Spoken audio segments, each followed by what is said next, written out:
اسے کرنے کے لیے ہمیں ٹیکس، ہمیں ایکسپورٹ اور فورن ڈائریکٹ انویسٹمنٹ کا سہارا لینا پڑے گا، اور یہ کرنے کے لیے ایک نیشنل چارٹر آف اکانومی کی ضرورت ہے، جس کے بارے میں میں نے بات کی۔ آپ کی بات درست ہے کہ جس ملک کے اندر تعلیم نہیں ہوگی، بچوں کو آؤٹ آف اسکول ہوں گے، ان کے پاس یونیورسٹی میں آج ہماری جو انرولمنٹ ہے ٹرشری ایجوکیشن میں، وہ انڈیا اور بنگلہ دیش سے کم ہے۔ ہمیں اپنی یونیورسٹیز کی یا ہائر ایجوکیشن کی سیٹس کو ڈبل کرنا ہے اگلے چند سالوں کے اندر، لیکن اس کے لیے آپ کو بجٹ چاہیے، وہ بجٹ موجود نہیں ہے، اور یہ کب ہوگا؟ جب آپ کی پروڈکٹیو صلاحیت پوری طرح بروئے کار آئے گی، اور اسی لیے ہم کوشش کر رہے ہیں کہ ان تمام انٹرونشن سے جو ہم نے رکھی ہیں، ملک کی پیداواری صلاحیت کو بڑھائیں۔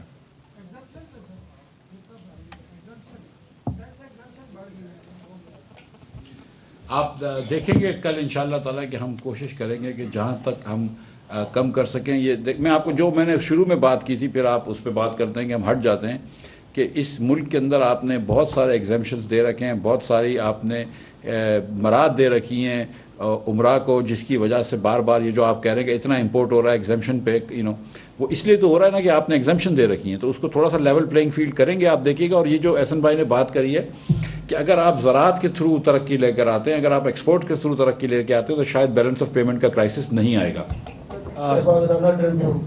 سر دو چیزیں، کیا ہمارے حکمرانوں میں، پرائم منسٹر میں اس بات کی ریئلائزیشن ہے، جو ابھی آپ نے بات کی کہ کرنٹ اکاؤنٹ خسارہ پھٹ گیا آپ کا؟ کیونکہ کل پرائم منسٹر نے NEC کی میٹنگ میں 6% گروتھ کی بات کی، وہ تو میڈم عائشہ اور فائنانس سیکٹری نے ان کو بتایا کہ نہیں 6 کریں گے تو اور IMF بھاگ جائے گا، تو پرائم منسٹر میں یہ ریئلائزیشن کیوں نہیں ہے؟ نمبر 1۔ نمبر 2، جو بھی آپ پرائسز انکریز کر رہے ہیں انیویٹیبل ہے، فیول، انرجی آپ کی جس میں الیکٹریسٹی اور گیس دونوں تقریباً 50% بڑھ چکی ہیں یا آگے بڑھ رہی ہیں جولائی سے۔ ایسے وقت میں جو مڈل کلاس اور لوور مڈل کلاس اس کے اوپر بہت زیادہ بوجھ آ رہا ہے، لیکن کیا آپ نے ایز اے فائنانس منسٹر پچھلے دنوں کسی ادارے کی تنخواہ میں اضافے کی سمری اپروو کی؟ اگر کی تو کیوں کی؟ اور اگر آپ نے کی ہے تو آپ کے پاس کل مشکل جو آپ نے میجرز لینے ہیں وہ لینے کا کیا جواز رہ جائے گا؟ دیکھیے کل بھی جب آپ جائیں گے تو آپ یہ بات دیکھیں گے کہ حکومت کے امپلائیز ہیں، ان کو بھی اپنا گھر چلانا ہے، ان کے بھی بیوی بچے ہیں، ان کے بھی اگر خواتین کام کر رہی ہیں تو ان کے بھی گھر ہیں، بچے ہیں، شوہر ہیں۔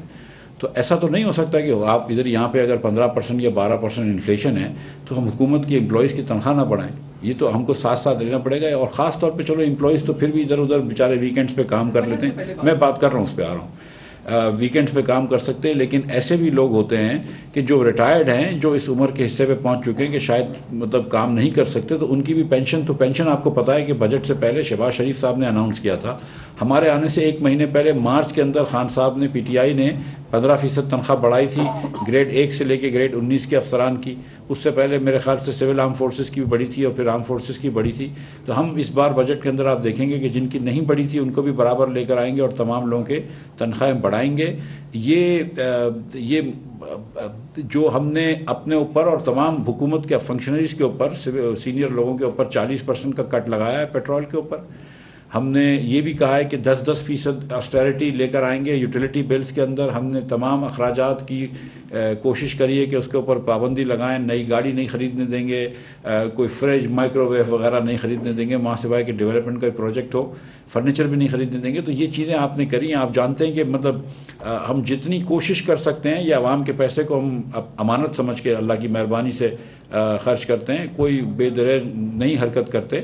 اور میں بڑا فخر سے یہ کہتا ہوں کہ ہم چاروں یہاں پہ جو بیٹھے ہوئے ہیں اللہ تعالیٰ کی مہربانی سے یہ ایک پیسے کا حساب دے سکتے ہیں اللہ کی مہربانی سے۔ تو یہ اس کے اندر آپ یقین رکھیں کہ ہم کوئی بھی ایسا خرچہ نہیں کریں گے جو کہ ناجائز ہو۔ جی دیکھیے میں اس کے آپ کو عرض کروں، دیکھیے prime minister is very ambitious to see Pakistan take a fast track on growth, and I think that is good کہ آپ کی ایمبیشن جو ہے وہ آپ کو زیادہ محنت پہ ابھارتی ہے، اور انہوں نے اگر وہ کہا کہ ہم 6% کریں تو یہ ان کی ایک ملک کے لیے ایمبیشن ہے۔